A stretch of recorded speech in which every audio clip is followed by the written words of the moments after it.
Honourable Speaker, I present the budget for 2023-2024. This is the first budget in Amrit Kal. This budget hopes to build on the foundation laid in the previous budget and the blueprint drawn for India at 100. We envision a prosperous and inclusive India in which the fruits of development will reach all sections and citizens, especially our youth, women, farmers, OBCs, scheduled castes and scheduled tribes. In the 75th year of our independence, the world has recognized the Indian economy as a bright star. Our current year's economic growth is estimated to be at 7%. It is notable that this is the highest among all the major economies. This is in spite of the massive slowdown globally caused by COVID-19 and the war.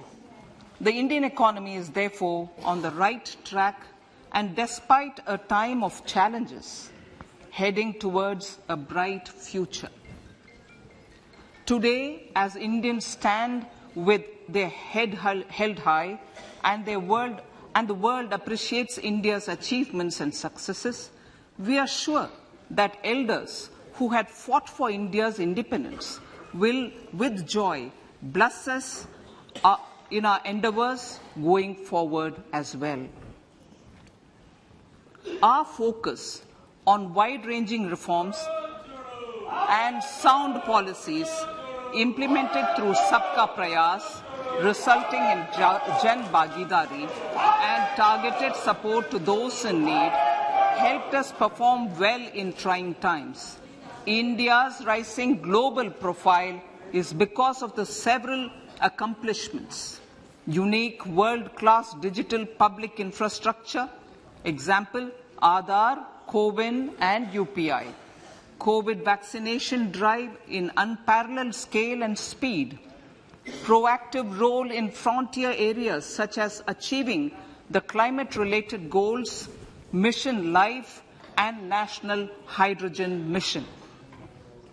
During the COVID-19 pandemic, we ensured that no one goes to bed hungry with a scheme to supply free food grains to over 80 crore persons for 28 months. Continuing our commitment to ensure food and nutritional security, we are implementing from 1st January 2023 a scheme to supply free food grain to all Antyodaya and priority households for the next 1 year. Under PM Garib Kalyan Anna Yojana, the entire expenditure of about 2 lakh crore will be borne by the central government. In these times of global challenges, the G20 presidency gives us a unique opportunity to strengthen India's role in the world economic order. With the theme of Vasudhaiva Kutumbakam, we are steering an ambitious, people-centric agenda to address global challenges and to facilitate sustainable economic development. The government's efforts since 2014 have ensured for all citizens a better quality of life and life of dignity. The per capita income has more than doubled to 1.97 lakh rupees. In these 9 years, the Indian economy has increased in size from being 10th to 5th largest in the world. We have significantly improved our position as well as a well-governed and innovative country with a conducive environment for business as reflected in several global indices. we have made a significant progress in many sustainable development goals. The economy has become a lot more formalized, as reflected in the EPFO membership, more than doubling to 27 crore, and rupees 7,400 crore digital payments of 126 lakh crore rupees through UPI in 2022. The efficient implementation of many schemes with universalization of targeted benefits has resulted in inclusive development. Some of the schemes are 11.7 crore household toilets under Swachh Bharat mission, which is achieved, 9.6 crore LPG connections under Ujjwala, 220 crore COVID vaccination of 102 crore persons, 47.8 crore PM Jan Dhan bank accounts, insurance cover for 44.6 crore persons under PM Suraksha Bima and PM Jeevan Jyoti Yojana, and cash transfer of 2.2 lakh crores of rupees to 11.4 crore to over 11.4 crore farmers under PM Kisan Samman Nidhi. Our vision for the Amritkal includes technology-driven and knowledge-based economy with strong public finances and a robust financial sector. To achieve this, Jan Bhagidari through Sabka Saath, Sabka Prayas is essential. The economic agenda for achieving this vision focuses on three things.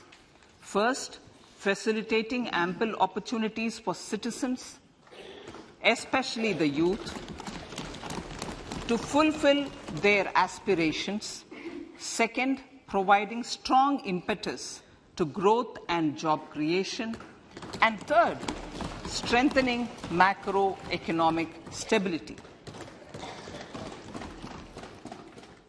To service these focus areas in our journey to India at 100, we believe that the following four opportunities can be transformative during Amritkal. Economic empowerment of women. Deen Dayal Antyodaya Yojana National Rural Livelihood Mission has achieved remarkable success by mobilizing rural women into 81 lakh self-help groups. We will enable these groups to reach the next stage of economic empowerment through formation of large producer enterprises or collectives, with each having several thousand members and managed professionally.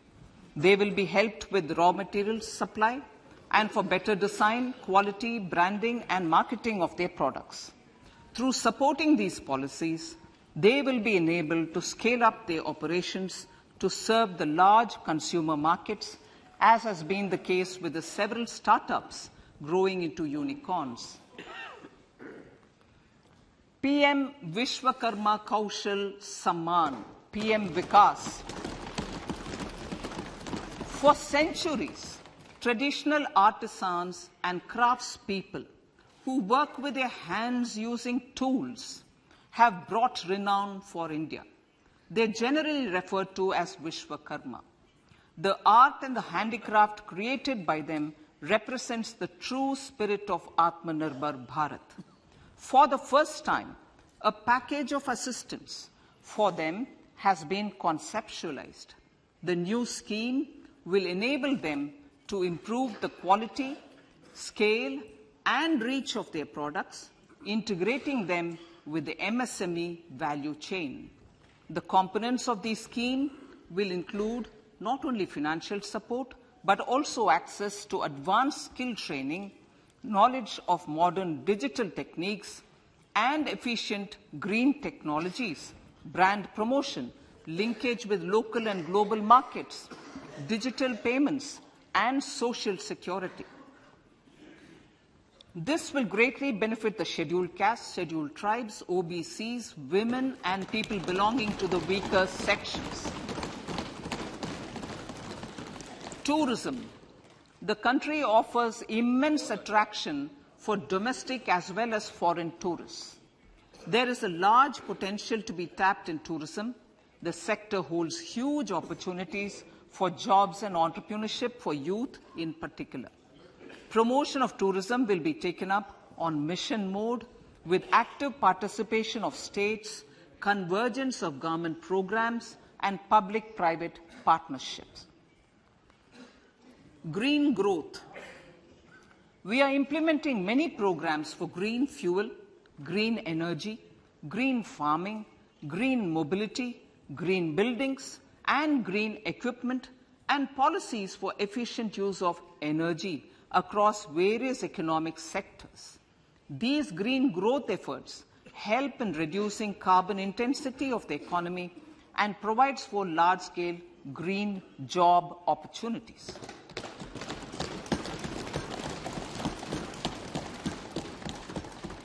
Priorities of this budget.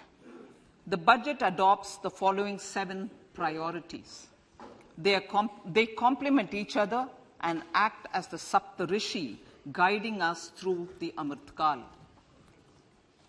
Inclusive development, reaching the last mile, infrastructure and investment, unleashing the potential, green growth, youth power, and financial sector. I now speak on the priority number 1, inclusive development.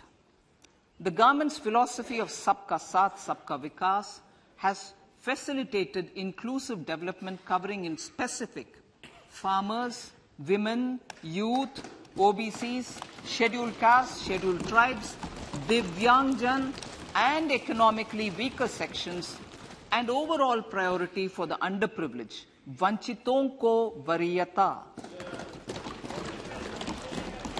There has also been a sustained focus on Jammu Kashmir, Ladakh, and the Northeast. This budget builds on those efforts. Digital public infrastructure for agriculture. Digital public infrastructure for agriculture will be built as an open source, open standard, and interoperable public good.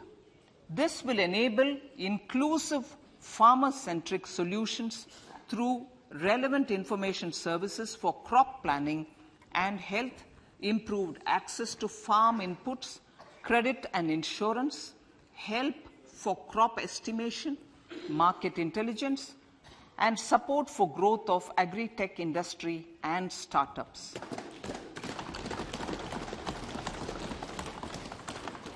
An agriculture accelerator fund. An agriculture accelerator fund will be set up to encourage agri-startups by young entrepreneurs in rural areas. The fund will aim at bringing innovative and affordable solutions for challenges faced by farmers.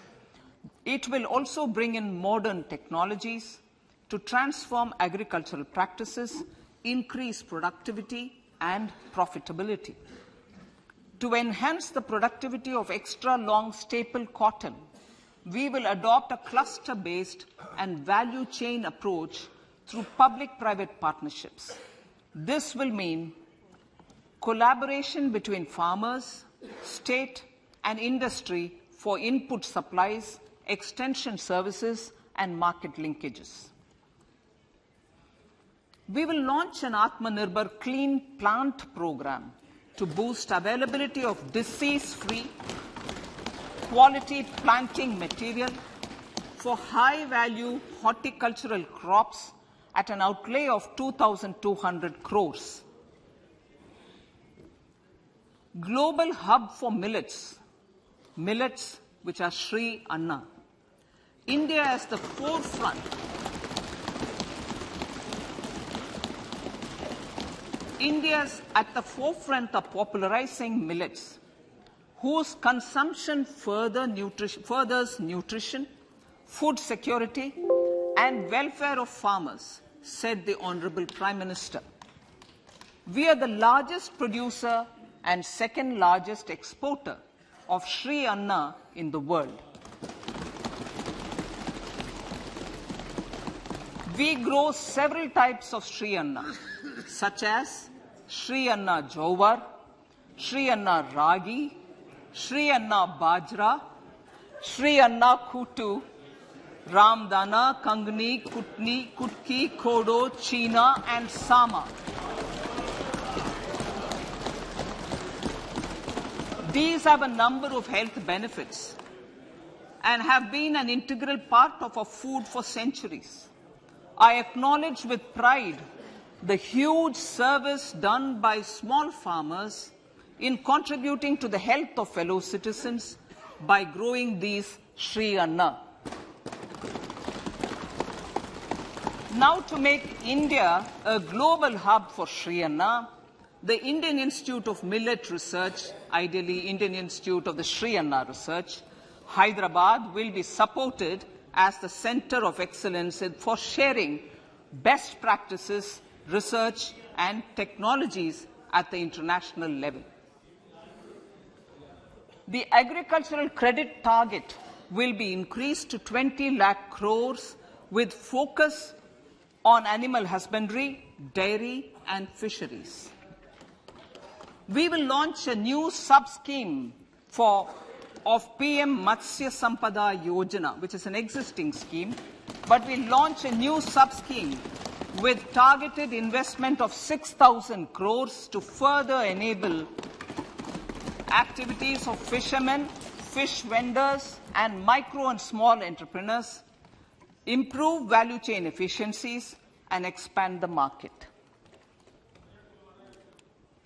For farmers, especially small and marginal farmers and other marginalized sections, the government is promoting cooperative-based economic development model. A new Ministry of Cooperation was formed with a mandate to realize the vision of Sahakar Se Samriddhi. To realize this vision, the government has already initiated computerization of 63,000 primary agricultural credit societies with an investment of 2,560 crores, 2,516 crores. In consultation with all the stakeholders and the states, model bylaws for PACS were formulated, enabling them to become multi-purpose PACS. A national cooperative database is being prepared for countrywide mapping of cooperative societies. With this backdrop, we will implement a plan to set up massive decentralized storage capacity.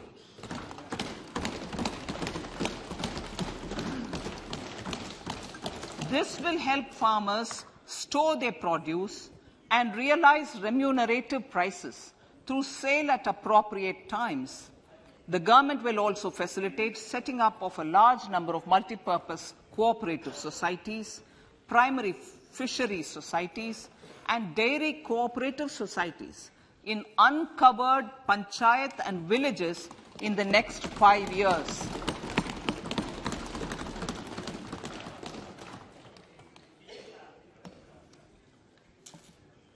Health, education, and skilling. 157 new nursing colleges will be established in co-location with the existing 157 medical colleges established since 2014. A mission to eliminate sickle cell anemia by 2047 will be launched. It will entail awareness creation, universal screening of 7 crore people in the age group of 0 to 40 years in affected tribal areas, and counseling through collaborative efforts of central ministries and state governments. Facilities in select ICMR labs, Indian Council for Medical Research Labs, will be made available for research by public and private medical college faculty and private sector R&D teams for encouraging collaborative research and innovation. A new program to promote research and innovation in pharmaceuticals will be taken up through centers of excellence. We shall also encourage industry to invest in research and development in specific priority areas. Dedicated multidisciplinary courses for medical devices will be supported in existing institutions to ensure availability of skilled manpower for futuristic medical technologies, high-end manufacturing, and research. Teachers' training. Teachers' training will be re-envisioned through innovative pedagogy, curriculum transaction, continuous professional development, dipstick surveys, and ICT implementation. The District Institute of Education and Training will be developed as vibrant institutes of excellence for this purpose.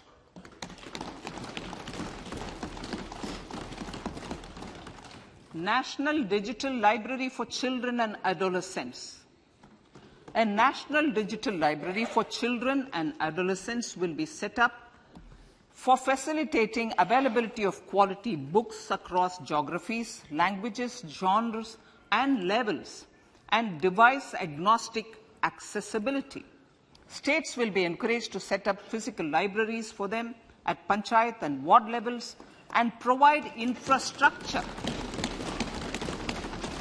for accessing the national digital library resources.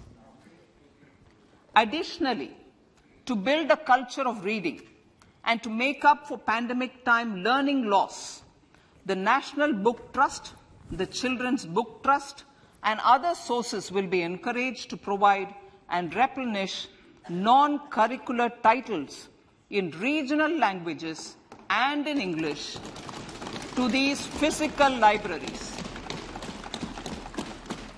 Collaboration with NGOs that work in literacy will also be a part of this initiative to inculcate financial literacy. Financial sector regulators and organizations will be encouraged to provide age-appropriate reading material to these libraries. I move to priority 2, reaching the last mile. Prime Minister Vajpayee's government had formed the Ministry of Tribal Affairs and the Department of Development of Northeast Region to provide a sharper focus to the objective of reaching the last mile. Our government has formed the Ministries of Ayush, Fisheries, Animal Husbandry and Dairying, Skill Development, Jal Shakti and Cooperation. Building on the success of the Aspirational Districts program, the government has recently launched the Aspirational Blocks program, covering 500 blocks for saturation of essential government services across multiple domains such as health, nutrition, education, agriculture, water resources, financial inclusion, skill development, and basic infrastructure. Manya Speaker, Sir, Pradhan Mantri PVTG, which is Primitive Vulnerable Tribal Groups Development Mission, is being launched. To improve socio-economic conditions of the particularly vulnerable tribal groups, the PVTGs as we refer them to, Pradhan Mantri PVTG Development Mission will be launched. This will saturate PVTG families and habitations with basic facilities such as safe housing, clean drinking water and sanitation, improved access to education, health, nutrition, road and telecom connectivity, and sustainable livelihood opportunities. An amount of 15,000 crores will be made available to implement the mission in the next 3 years under the Development Action Plan for the Scheduled Tribes. Ekalavya Model Residential Schools. In the next 3 years, Centre will recruit 38,800 teachers and support staff for the 740 Ekalavya Model Residential Schools, which is serving 3.5 lakh tribal students.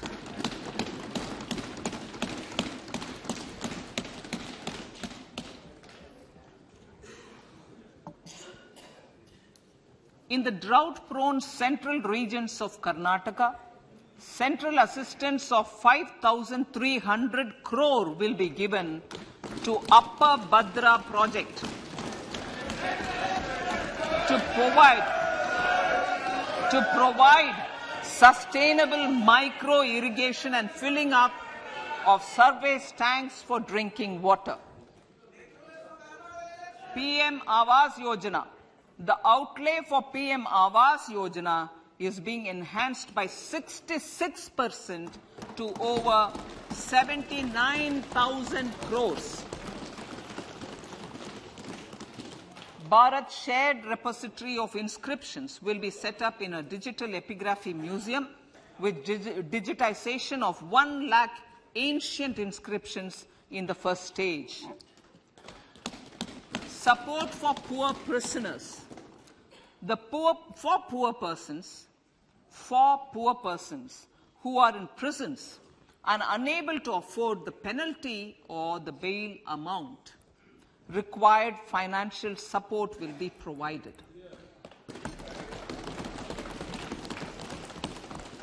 Priority number 3, infrastructure and investment. Investments in infrastructure and productive capacity have a large multiplier impact on growth and employment. After the subdued period of the pandemic, private investments are growing again.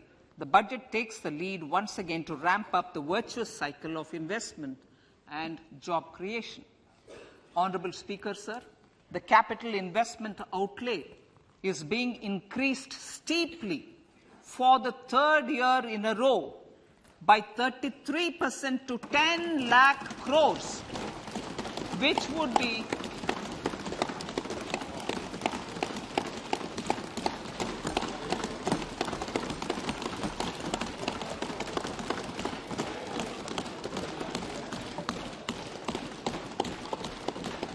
which would be 3.3% of GDP. This will almost be 3 times the outlay made in 2019-20.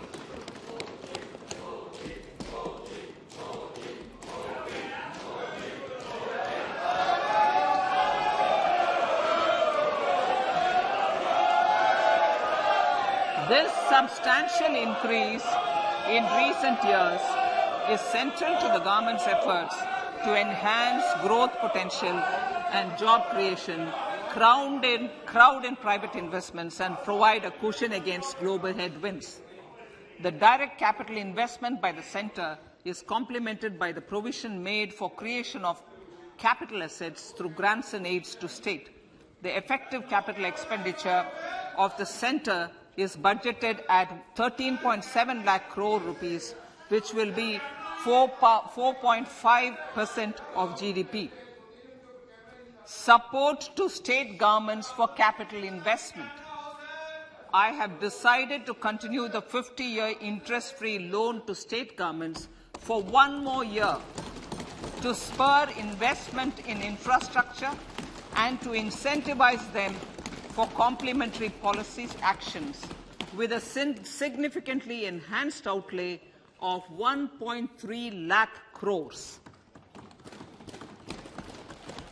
The newly established Infrastructure Finance Secretariat will assist all stakeholders for more private investment in infrastructure, including railways, roads, urban infrastructure and power, which are predominantly depend on public resources.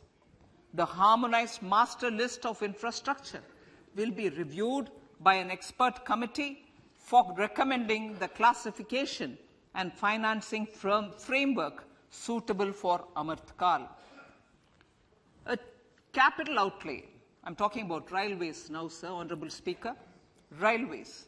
A capital outlay of 2.40 lakh crores has been provided for the railways. This is the highest ever outlay this highest ever outlay is about 9 times the outlay made in 2013-14. 100 critical transport infrastructure projects for last and first mile connectivity for ports, coal, steel, fertilizer and food grain sectors have been identified. They will be taken up on priority with investment of 75,000 crores, including 15,000 crore from private sources. 50 additional airports, heliports, water aerodromes, and advanced landing grounds will be revived for improving regional air connectivity.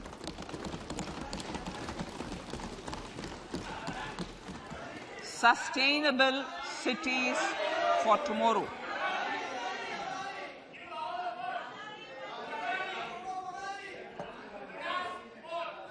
States and cities will be encouraged to undertake urban planning reforms and actions to transform our cities into sustainable cities of tomorrow. This means efficient use of land resources, adequate resources for urban infrastructure, transit-oriented development, enhanced availability and affordability of urban land and opportunities for all. Through property tax governance reforms and ring-fencing user charges on urban infrastructure, cities will be incentivized to improve their creditworthiness for municipal bonds. Like the RIDF, an Urban Infrastructure Development Fund will be established through use of priority sector lending shortfall. This will be managed by the National Housing Bank and will be used by public agencies to create urban infrastructure in Tier 2 and Tier 3 cities.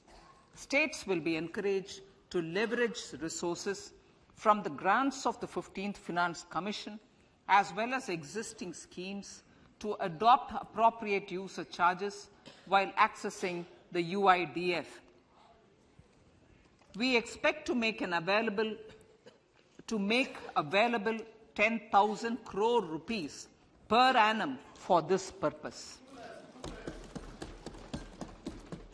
All cities and towns will be enabled for 100% mechanical desludging of septic tanks and sewers to transition from manhole to machine hole mode.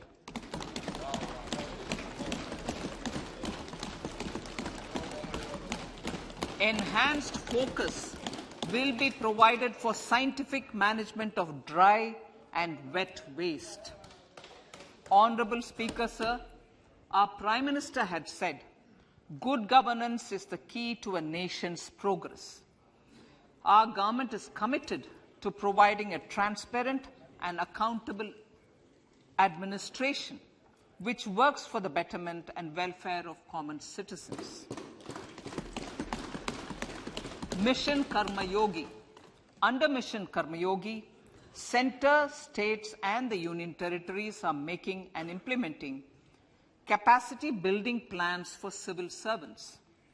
The government has also launched an integrated online training platform, I Got Karma Yogi, to provide continuous learning opportunities for lakhs of government employees to upgrade their skills and facilitate people-centric approach. Sir, for enhancing ease of doing business, more than 39,000 compliances have been reduced, and more than 3,400 legal provisions have been decriminalized. For furthering the trust-based governance, we have introduced the Jan Vishwas Bill to amend 42 central acts. This budget proposes a series of measures to unleash the potential of our economy. Centers of Excellence for Artificial Intelligence. For realizing the vision of Make AI in India and Make AI Work for India, 3 centers of excellence for artificial intelligence will be set up in top educational institutions.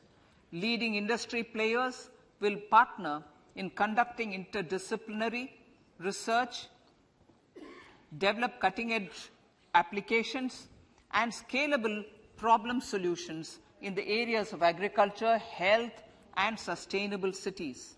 This will galvanize an effective AI ecosystem and nurture quality human resources in the field. National Data Governance Policy. To unleash innovation and research by startups and academia, a national data governance policy will be brought out. This will enable access to anonymized data. The KYC process will be simplified, adopting a risk-based instead of one-size-fits-all approach. The financial sector regulators will also be encouraged to have a KYC system fully amenable to meet the needs of digital India. One-stop solution for identity and address updating. A one-stop solution for reconciliation and updating of identity and address of individuals maintained by various government agencies, regulators, and regulated entities will be established using DigiLocker service and Aadhaar as foundational identity. Speaker, sir, common business identifier. For the business establishments required to have a permanent account number, the PAN will be used as the common identifier for all digital systems of specified government agencies. This will bring ease of doing business, and it will be facilitated through a legal mandate. For obviating the need for separate submission of same information to different government agencies, a system of unified filing process will be set up. Such filing of information or return in simplified forms on a common portal will be shared with other agencies as per the filer's choice. Vivad Se Vishwas 1. Relief for MSMEs. In cases of failure by MSMEs to execute contracts during the COVID period, 95% of the forfeited amount relating to the bid or performance security will be returned to them by government and government undertakings. This will provide relief to the MSMEs. Vivad Se Vishwas 2. Settling contractual disputes.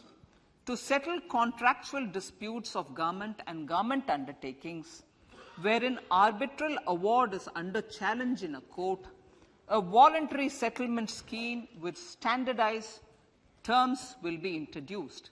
This will be done by offering graded settlement terms depending on pendency level of the dispute. The state support mission of Niti Aayog will be continued for 3 years for our collective efforts towards national priorities. Result-based financing. to better allocate scarce resources for competing development needs, the financing of select schemes will be changed on a pilot basis from input-based to result-based. E-courts. For efficient administration of justice, Phase 3 of e-courts projects Phase 3 of the e-courts project will be launched with an outlay of 7,000 crores. Fintech services in India have been facilitated by our digital public infrastructure, including Aadhaar, PM Jan Dhan Yojana, Video, KYC, India Stack, and UPI. To enable more fintech innovative services, the scope of documents available in DigiLocker for individuals will be expanded. An entity, DigiLocker, will be set up for the use by MSMEs, large businesses, and also charitable trusts.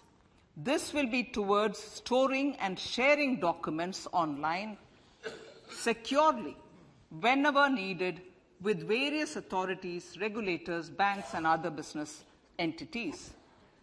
5G services.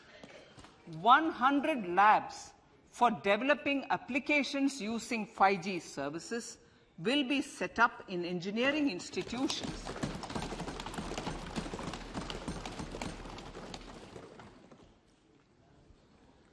To realize a new range of opportunities, business models, and employment potential, the labs will cover, among others, applications such as smart classrooms, precision farming, intelligent transport systems, and healthcare applications. Lab-grown diamonds. Lab-grown diamonds is a technology and innovation-driven emerging sector with high employment potential. These environment-friendly diamonds, which have optically and chemically the same properties as natural diamonds. To encourage indigenous production of LGD, lab-grown diamond seeds and machines, and to reduce import dependency, a research and development grant will be provided to one of the IITs for 5 years. To reduce the cost of production, a proposal to review the custom duty on LGD seeds will be indicated in Part B of the speech. I come to the fifth priority, Honourable Speaker, sir, green growth. Honourable Prime Minister has given a vision for life or lifestyle for environment to spur a movement of environmentally conscious lifestyle. India is moving forward firmly for the Panchamrit, the net zero carbon emission by 2070 to usher in green industrial and economic transition. This budget builds on our focus on green growth. The recently launched National Green Hydrogen Mission, with an outlay of 19,700 crores, will facilitate transition of the economy to low carbon intensity, reduce dependence on fossil fuel imports, and make the country assume technology and market leadership in this sunrise sector. Our target is to reach an annual production of 5 MMT by 2030. Energy transition. This budget provides for 35,000 crores for priority capital investment towards energy transition and net zero objectives and energy security by Ministry of Petroleum and Natural Gas. To steer the economy on sustainable development path, battery energy storage systems with capacity of 4,000 MWh will be supported with viability gap funding. A detailed framework for pumped storage projects will also be formulated. Renewable energy evacuation. the interstate transmission system for evacuation and grid integration of 13 gigawatt renewable energy from Ladakh will be constructed with investment of 20,700 crore, including central support of 8,300 crores. Green Credit Program. For encouraging behavioral change, a green credit program will be notified under the Environment Protection Act. This will incentivize environmentally sustainable and responsive actions by companies, individuals, and local bodies, and help mobilize additional resources for such activities. PM Program for Restoration, Awareness, Nourishment, and Amelioration of Mother Earth, PM Pranam, will be launched to incentivize states and union territories to promote alternative fertilizers and balanced use of chemical fertilizers. Go Bardhan Scheme. 500 new waste-to-wealth plants under Go Bardhan, galvanizing organic bio-agro resources done. Go Bardhan scheme will be established for promoting circular economy. These will include 200 compressed biogas plants, including 75 plants in urban areas, and 300 community or cluster-based plants at a total investment of 10,000 crores. I will refer to this in Part B also. In due course, a 5% CBG mandate will be introduced for all organizations marketing natural and biogas. For collection of biomass and distribution of biomanure, appropriate fiscal support will also be provided. Bharatiya Prakritik Kheti Bio-Input Resource Centers. Over the next 3 years, we will facilitate 1 crore farmers to adopt natural farming.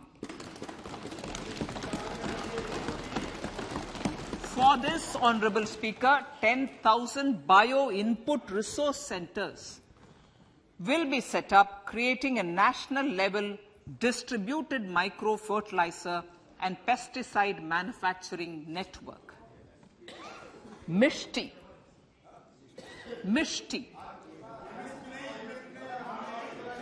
Building on India's success in afforestation, mangrove initiative for shoreline habitats and tangible incomes, Mishti, will be taken up for mangrove plantation along the coastline and on salt pan lands wherever feasible through convergence between Manrega, Campa, Fund and other sources. Amrit Dharohar. Wetlands are vital ecosystems which sustain biological diversity. In his latest Mann Ki Baat, the Prime Minister said, now, I quote, now the total number of Ramsar sites in our country has increased to 75, whereas before 2014, there were only 26, unquote. Local communities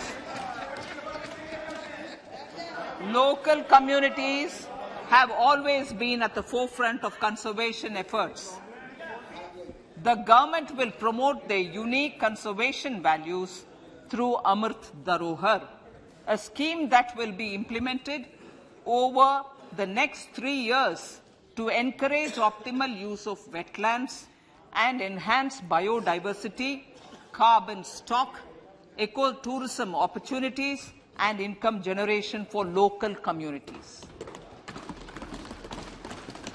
Coastal shipping. Coastal shipping will be promoted as the energy efficient and lower cost mode of transport, both for passengers and freight, through PPP mode with viability gap funding. Vehicle replacement. Vehicle replacement is an important continuing policy, replacing the old I know. Replacing. Absolutely. Thank you. Replacing old polluting vehicles. May be applicable, right? Replacing old polluting vehicles is an important part of greening our economy. In furtherance of the vehicle scrapping policy mentioned in Budget 21-22, I have allocated adequate funds to scrap old vehicles of the central government. States will also be supported in replacing old vehicles and old state ambulances. Honourable Speaker, sir, I move to priority 6, youth power. To empower our youth and help the Amrit PD realize their dreams, we have formulated the National Education Policy, which is very wide in its scope, but one of the things is also to focus on skilling, adopted economic policies that facilitate job creation at scale and have supported business opportunities. Pradhan Mantri Kaushal Vikas Yojana. Pradhan Mantri Kaushal Vikas Yojana 4.0 will be launched to skill lakhs of youth within the next 3 years. On-job training, industry partnership, and alignment of courses with needs of industry will be emphasized. The scheme will also cover new age courses for Industry 4.0 like coding, AI, robotics, mechatronics, IoT, 3D printing, drones, and other soft skills. To skill youth for international opportunities, 30 Skill India International Centers will be set up across different states. The digital ecosystem for skilling will be further expanded with the launch of a unified Skill India digital platform for enabling demand-based formal skilling, linking with employers including MSMEs, and facilitating access to entrepreneurship schemes. To provide stipend support to 47 lakh youths in 3 years, direct benefit transfer under a pan-India national apprenticeship promotion scheme will be rolled out. Tourism. Honourable Speaker, sir, with an integrated and innovative approach, at least 50 destinations will be selected through challenge mode. In addition to aspects such as physical connectivity, virtual connectivity, tourist guides, high standards for food streets, and tourist security, all the relevant aspects would be made available on an app to enhance tourist experience. Every destination would be developed as a complete package. The focus of development of tourism would be on domestic as well as foreign tourists.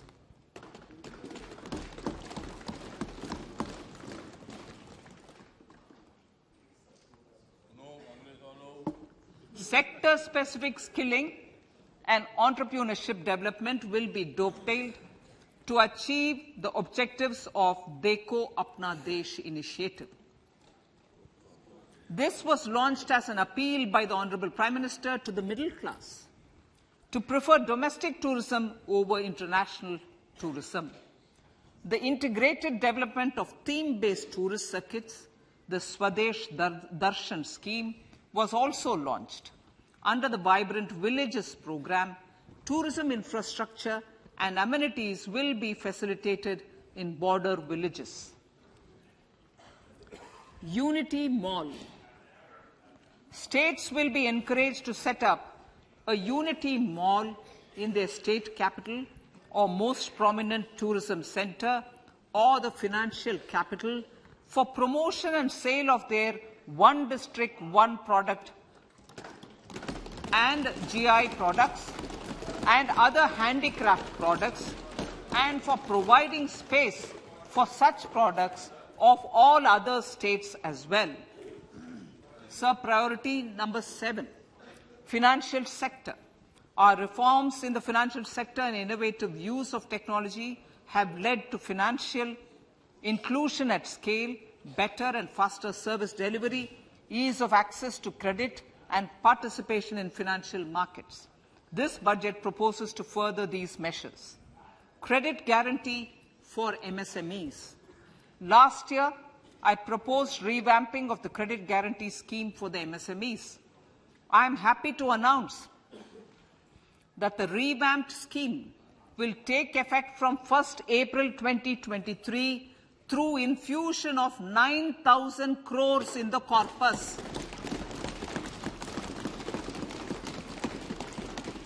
This will enable additional collateral-free guaranteed credit of 2 lakh crores of rupees. Further, the cost of credit will be reduced by about 1%. A national financial information registry will be set up to serve as the central repository of financial and ancillary information.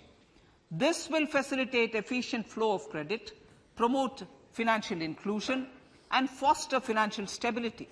A new legislative framework will govern this credit public infrastructure and will be designed in consultation with the RBI.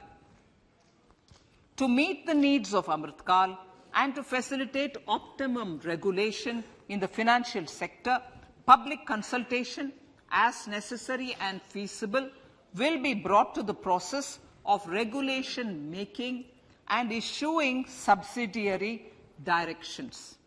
To simplify, to ease, and to reduce cost of compliance, financial sector regulators will be requested to carry out a comprehensive review of existing regulations.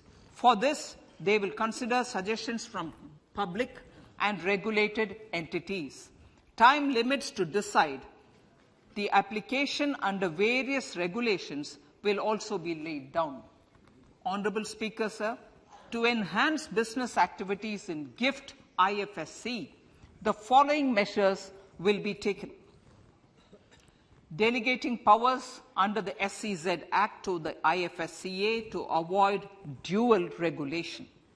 Setting up a single window IT system for registration and approval of IFSCA, SEZ authorities, GSTN, RBI, SEBI, and IRDAI.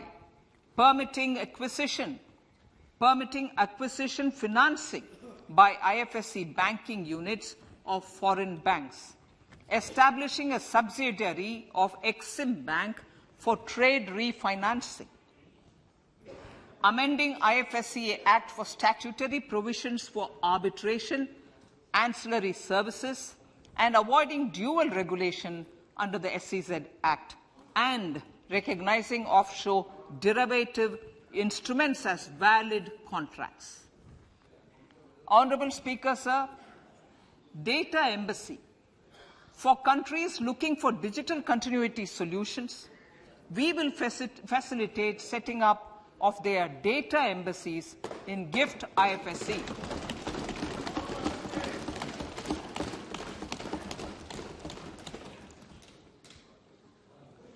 Improving governance and investor protection in banking sector.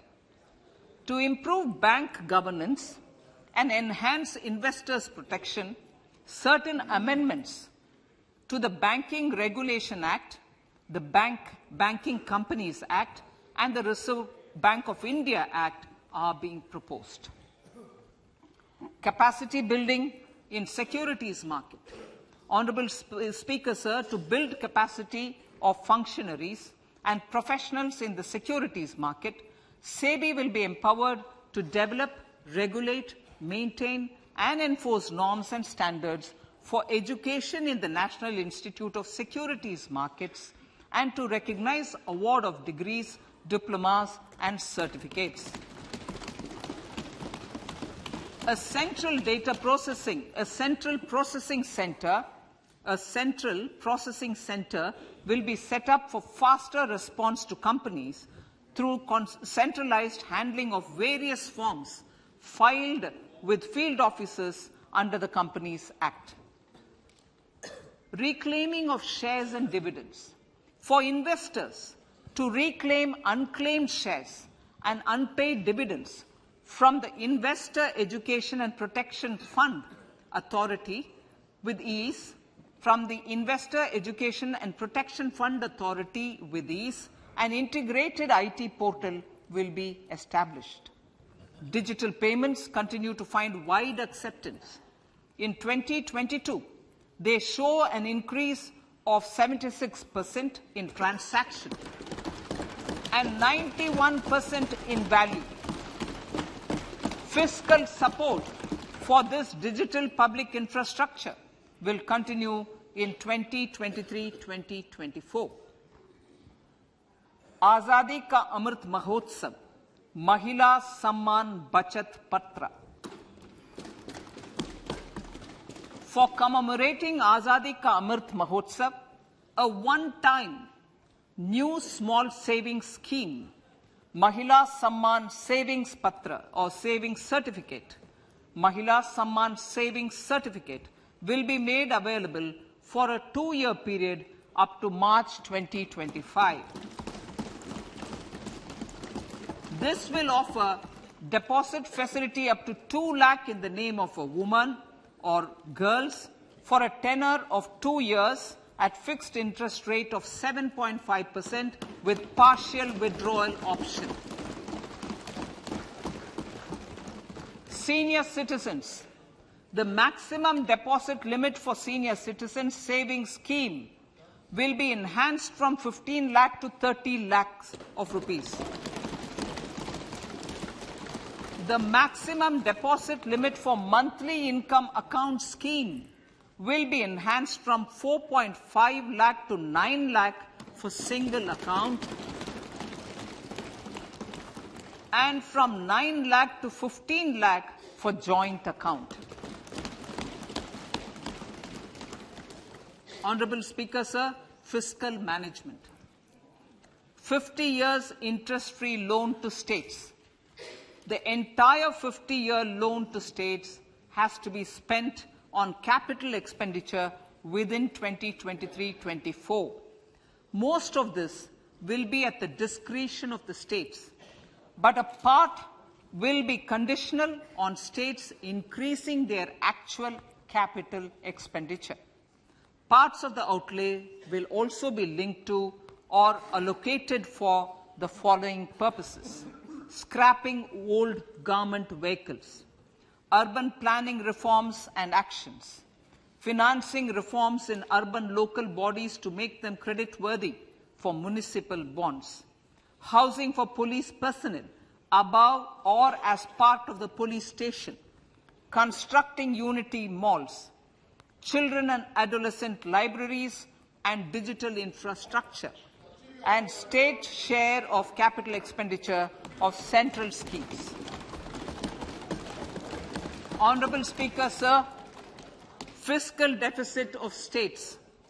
States will be allowed a fiscal deficit of 3.5% of GSDP, of which 0.5% will be tied to power sector reforms. Revised estimates 2022 to 2023. The revised estimate, Honorable Speaker, sir, of the total receipts other than borrowing is 24.3 lakh crores, of which the net tax receipts are 20.9 lakh crores. The revised estimate of the total expenditure is 41.9 lakh crores of rupees, of which the capital expenditure is about 7.3 lakh crores. The revised estimate of the fiscal deficit is 6.4% of GDP, adhering to the budget estimate. So budget estimates of 2023-24. Coming to 2023-24, the total receipts other than borrowings and the total expenditure are estimated at 27.2 lakh crores and 45 lakh crores respectively. The net tax receipts are estimated at 23.3 lakh crores. the fiscal deficit is estimated to be 5.9% of the GDP. In my budget speech for 21-22, I had announced that we plan to continue the path of fiscal consolidation, reaching a fiscal deficit of below 4.5% by 2025-26, with a fairly steady decline over the period. We have adhered to this path, and I reiterate my intention to bring the fiscal deficit below 4.5% of GDP by 2025-26. To finance the fiscal deficit in 2023-24, the net market borrowings from dated securities are estimated at 11.8 lakh crores. The balance financing is expected to come from small savings and other sources. The gross market borrowings are estimated at 15.43 lakh crores of rupees. Honourable Speaker, sir, I now move to Part B.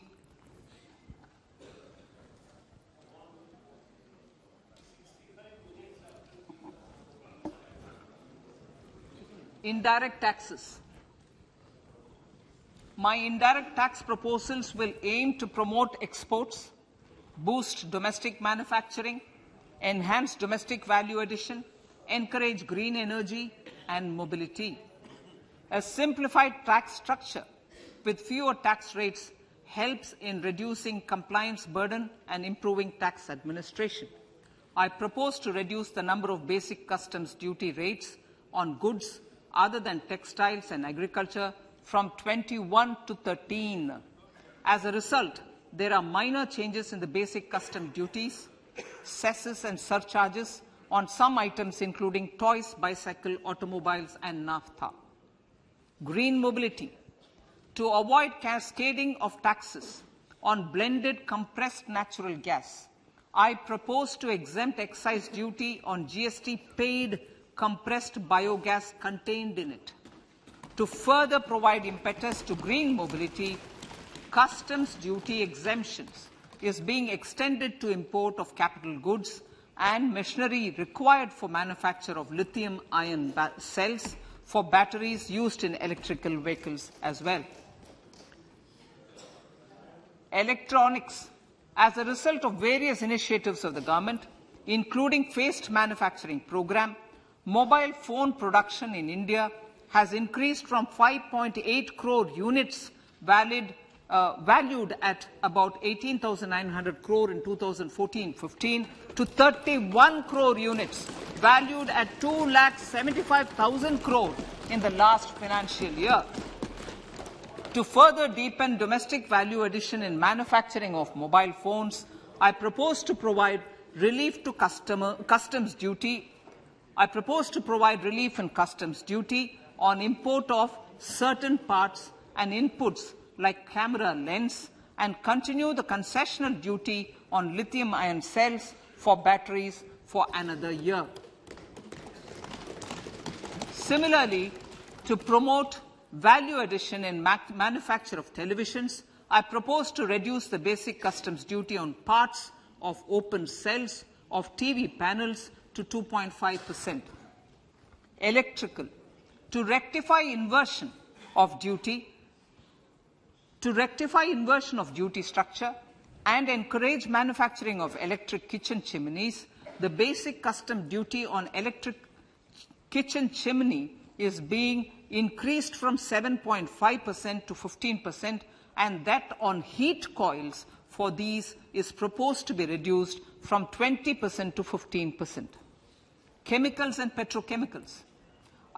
Denatured ethyl alcohol is used in chemical industry. I propose to exempt basic customs duty on it. This will also support the ethanol blending program and facilitate an endeavour for energy transition. Basic customs duty is also being reduced on acid-grade fluorospar from 5% to 2.5% to make the domestic fluorochemicals industry competitive. Further, the basic customs duty on crude glycerine for use in manufacture of epichlorohydrin is proposed to be reduced from 7.5% to 2.5%.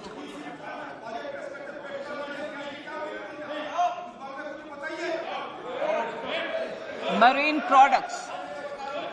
In the last financial year, marine products recorded the highest export growth, benefiting farmers in the coastal states of the country. To further enhance the export competitiveness of marine products, particularly shrimps, duty is being reduced on key inputs for domestic manufacture of shrimp feed.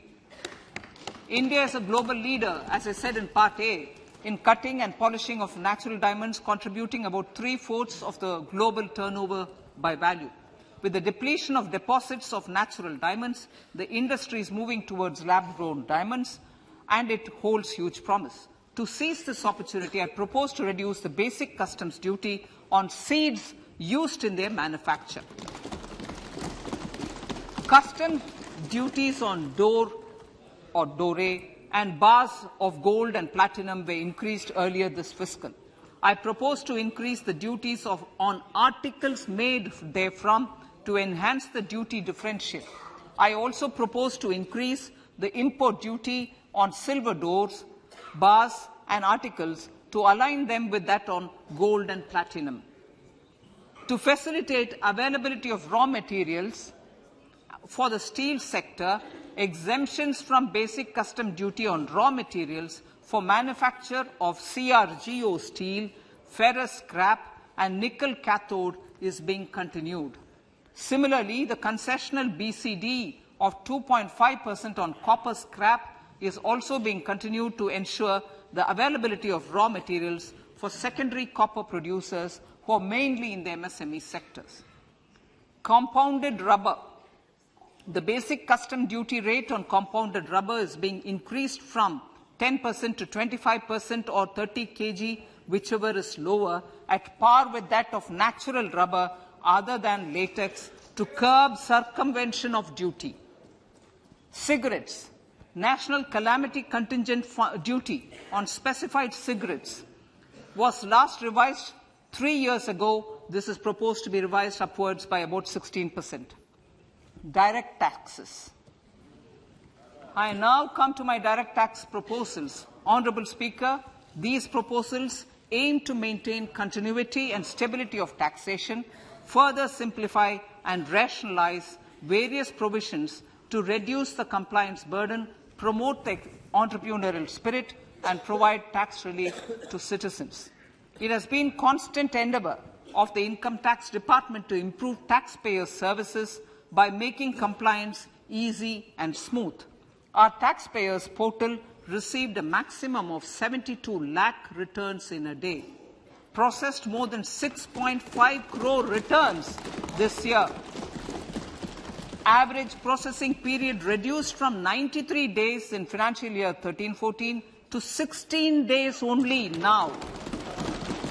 And 45% of the returns were processed within 24 hours.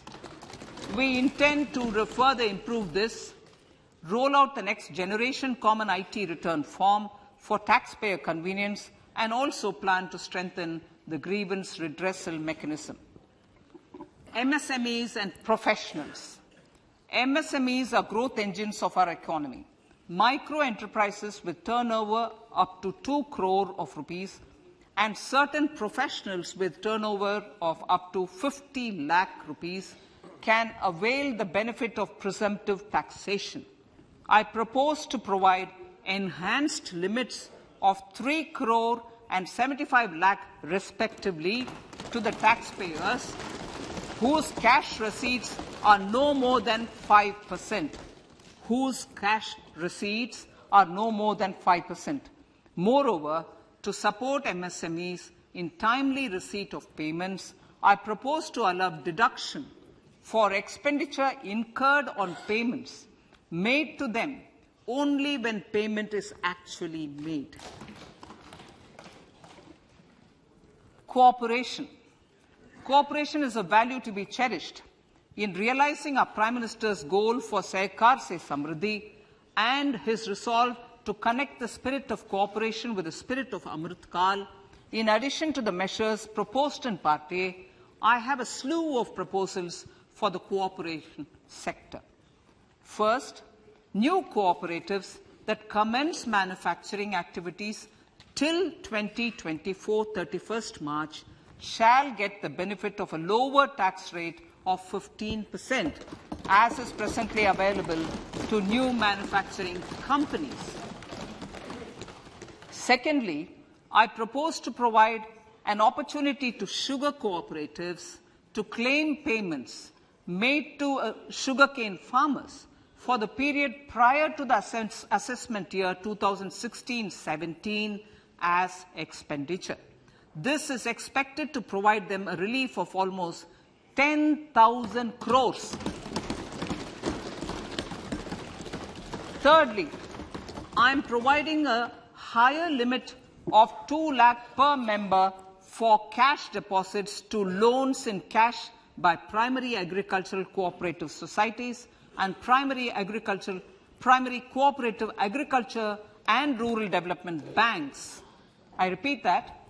Thirdly, I am providing a higher limit of 2 lakh per member for cash deposits to and loans in cash by primary agricultural cooperative societies and primary cooperative agricultural and rural development banks.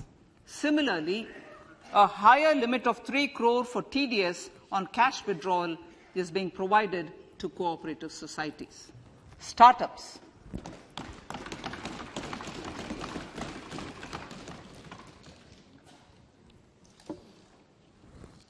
Entrepreneurship is vital for a country's economic development.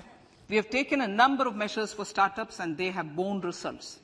India is now the third largest ecosystem for startups globally and ranks second in innovation quality among middle-income countries. I propose to extend the date of incorporation for income tax benefits to startups from 31/3/2023 to 31/3/2024. I further propose to provide the benefit of carry forward of losses on change of shareholding of startups from 7 years of incorporation to 10 years.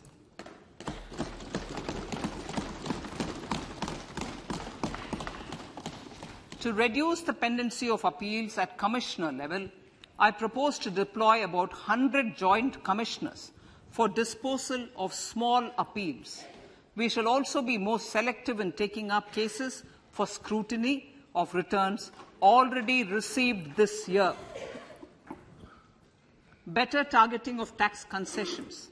For better targeting of tax concessions and exemptions, I propose to cap deduction from capital gains on investment in residential house under Section 54 and Section 54F to 10 crores. Another proposal with similar intent is to limit income tax exemption from proceeds of insurance policies with very high value. Rationalization. Honourable Speaker, sir, there are a number of proposals relating to rationalization and simplification.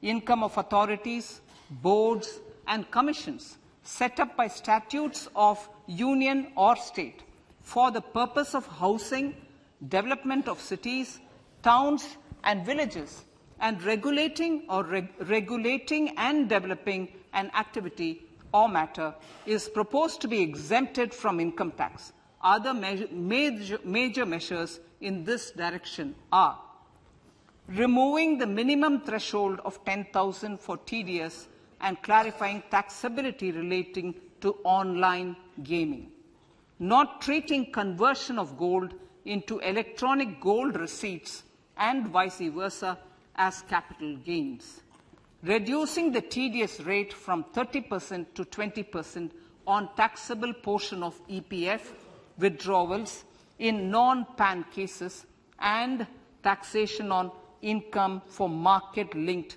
debentures. Other major proposals in the Finance Bill relate to the following: extension of period of tax benefits to funds relocating to IFSC, GIFT City till 31/3/2025, decriminalization under Section 276A of the Income Tax Act, allowing carry forward of losses on strategic disinvestment, including that of IDBI Bank, and providing EEE status to Agniveer Fund. Personal income tax.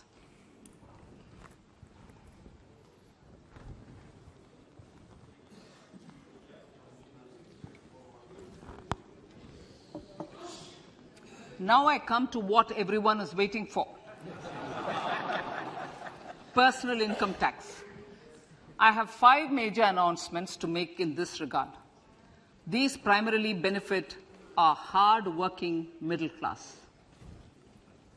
The first one concerns rebate. Currently, those with income up to 5 lakh do not pay any income tax in both old and new regimes. I propose to increase the rebate limit to 7 lakhs in the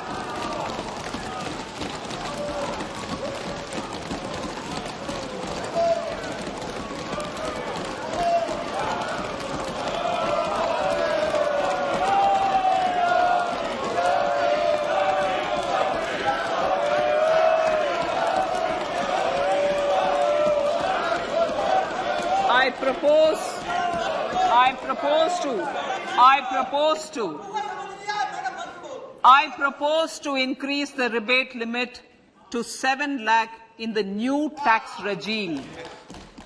Thus, persons in the new tax regime with income up to 7 lakhs will not have to pay any tax at all.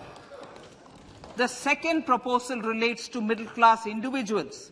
I had introduced in the year 2020 the new personal income tax regime with 6 income slabs starting from 2.5 lakh. I propose to change the tax structure in this regime by reducing the number of slabs to 5 and increasing the tax exemption limit to 3 lakhs. The new tax rates are 0 to 3 lakh, nil. 3 to 6 lakhs, 5%. 6 to 9 lakhs, 10%. 9 to 12 lakh, 15%. 12 to 15 lakhs, 20%. And above 15 lakhs, 30%. This will provide major relief to all taxpayers in the new regime. An individual with an annual income of 9 lakhs will be required to pay only 45,000 rupees. This is only 5% of his or her income. It is a reduction of 25% on what he or she is required to pay now. That is 60,000. So in the place of 60,000, it is now only 45,000. Similarly, an individual with an income of 15 lakh rupees would be required to pay only 1.5 lakh or 10% of his income or her income, a reduction of 20% from the existing liability of 1,87,500 rupees. My third proposal is for the salaried class and the pensioners, including family pensioners, for whom I propose to extend the benefit of standard deduction to the new tax regime. Each salaried person with an income of 15.5 lakh rupees or more will thus stand to benefit by 52,500 rupees. My fourth announcement in personal income tax is regarding the highest tax rate, which in our country is 42.74%. This is among the highest in the world. I propose to reduce the highest surcharge rate from 37% to 25% in the new tax regime.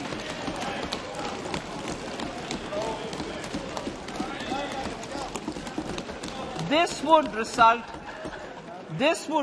in reduction of the maximum rate. This would result in the reduction of the maximum tax rate to 39%. Lastly, the limit of 3 lakh rupees for tax exemption on leave encashment on retirement of non-government salaried employees was last fixed in the year 2002, when the highest basic pay in the government was only 30,000 rupees per month. In line with the increase in the government salaries, I am proposing to increase this limit to 25 lakh rupees.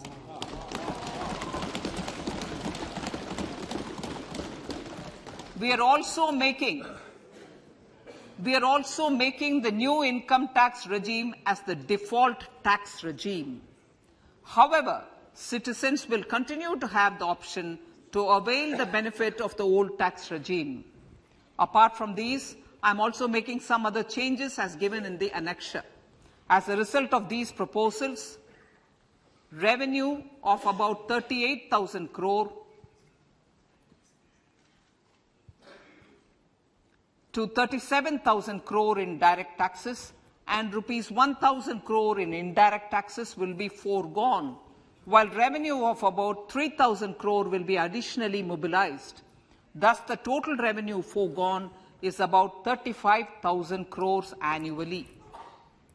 Honourable Speaker, sir, with these words, I commend the budget to this August House.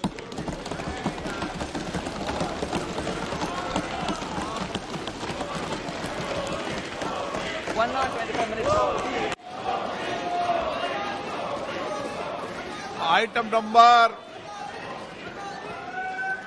1, माननीय